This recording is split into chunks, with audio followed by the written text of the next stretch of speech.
মানিকগঞ্জের সাটুরিয়া উপজেলায় রোপা আমনের বাম্পার ফলনের সম্ভাবনা দেখছেন চাষিরা। ফসলের মাঠে যেদিকে দুচোখ যায় শুধু সবুজ আর সবুজ, যা দেখে কৃষকের মুখে ফুটেছে হাসির।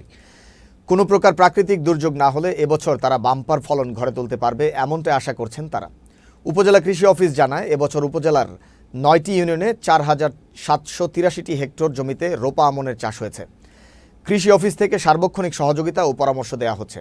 আবহাওয়া অনুকূলে থাকলে কৃষকরা এবার বাম্পার ফলন ঘরে তুলতে পারবে, এমনটি আশা করছেন উপজেলা কৃষি অফিস। এবছর রোপা আমনের আবাদ অনেক বেড়েছে গত বছরের তুলনায়। ফসল যে কন্ডিশনে রয়েছে সব লাগানো হয়ে গেছে এবং ফসলটা এখন বাড়ন্ত পর্যায়ে রয়েছে, কৃষি পর্যায়ে রয়েছে।